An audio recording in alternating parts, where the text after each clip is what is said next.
Topic name is Atomic Orbital Diagram Principle. Here are the learning outcome, and the first topic of lecture is energy state of electron. So let us understand what happens when some energy is given to a electron which is in its lowest energy or in its relaxed form. So when the electrons are in the available orbital, say s or p orbital, with the lowest energy, we call it as the ground state electronic configuration of the atom. That means the electron is in ground state. But when some energy is applied to the atom, it doesn't remain in its ground state. One or more electron can jump into a higher energy orbital. For example, if the electron is in s orbital and when some energy is given to it, it will go towards the p orbital. Okay, and if it is in p orbital, it will jump to d orbital. So this is what happens when we give the energy to the atom, and then we call that it is in its excited state. Okay, excited state electronic configuration. In this diagram you can see a arrow showing the increased level of energy, and in the baseline we have ground state, and then in above we have excited state. So this diagram shows the energy state of electron. Now let us understand some principle by which we get to know how electrons are filled in different orbital. Okay, these are the principles that are used to determine which orbital will occupy the electrons. For this we have three principles. Okay, so the first one is Aufbau principle. So he have given us the relative energies of the atomic orbital. It says that an electron will always occupy the orbital having lowest energy possible. Okay, so this is the series. Let us read this. 1s, 2s. So 1s will have the lowest energy, then 2s will have more energy than 1s.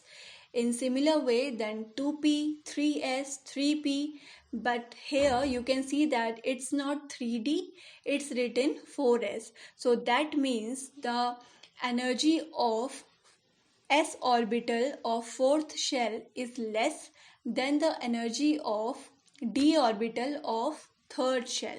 Again 4p, 5s. Now you can clearly see that the energy of 5s atomic orbital will be less than the 4d. Okay, then 5p, 6s, 4f, 5d, 6p, 7s and 5f. Now this difference is due to some important reason about which we will talk later. Now this series is very important, you have to learn it. Okay, and to learn this we have a trick. Aufbau have given us this diagram to learn this series. So you can write these yellow balls written 1s, 2s, 3s, 4s in one series. Then in green ball you can see 2p, 3p, 4p, 5p in other series. Now in blue ball you can see 3d, 4d, 5d and then 4f, 5f. Now the trick is the arrow will go from 1s to 2s. Now from 2s to 2p, not to 3s. Okay, and then to 3p and then to 4s. Okay, it could be have like 3s and then 4s, but no, the series is like zigzag shape. So we will get 3p after 3s, then 4s, then 3d, then 4p, then 5s and so on. So this is the principle given by Aufbau, and this series clearly show the relative energies of the atomic orbital. Now the 1s atomic orbital is closer to the nucleus and have low energy than 2s atomic orbital, which is lower in energy then 3s atomic orbital. So now we have talking about the atomic orbital, right? Mm, the atomic orbital present in different shell. Now let's compare the atomic orbital in the same shell. So if we have s, p and d atomic orbital, then the energy of s atomic orbital will be less than p atomic orbital, and the energy of p atomic orbital will be less than the d atomic orbital. So this is Aufbau principle, and we follow this rule while filling the electrons in the orbital. Now second rule is given by Pauli, the Pauli exclusion principle. Now as we know that the atomic orbital can have maximum of 2 electrons in their atomic orbital, but Pauli has added one more thing. He said that the 2 electron must be of opposite spin.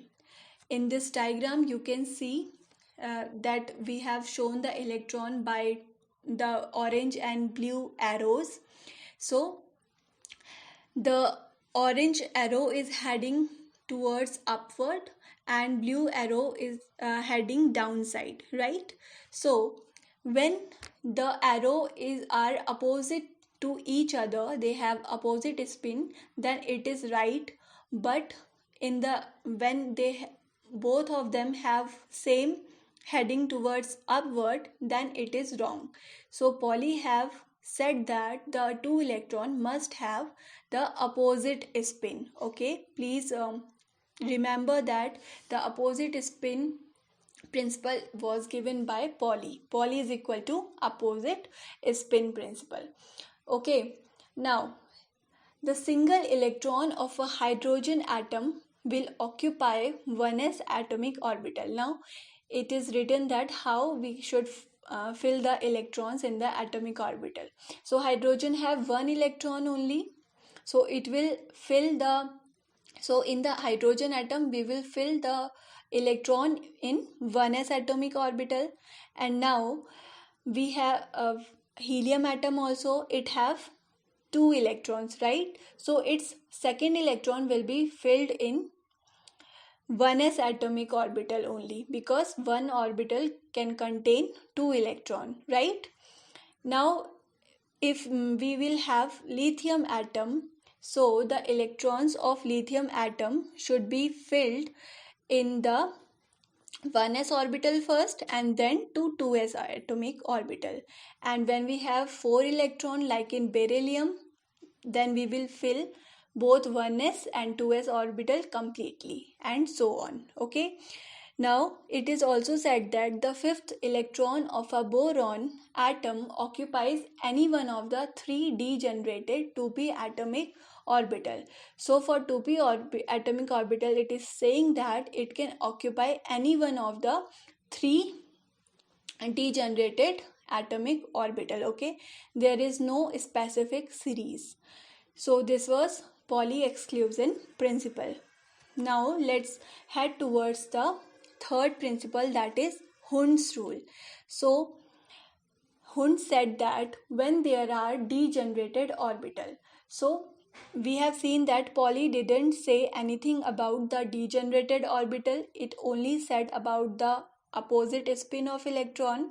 But Hund said that when there are degenerated orbital, that means the same energy of the orbital, then an electron will occupy an empty orbital first before it starts to pair up. Okay, so here the the electrons are filled for nitrogen atom. So so it have 7 electron, so we have filled the 2 electron first in 1s orbital, then to 2s orbital, then one by one to all of the 3p atomic orbital. Okay, if the electron will be filled to the first one only and then to second one, and the third p orbital will be empty, then it will be wrong according to Hund's rule.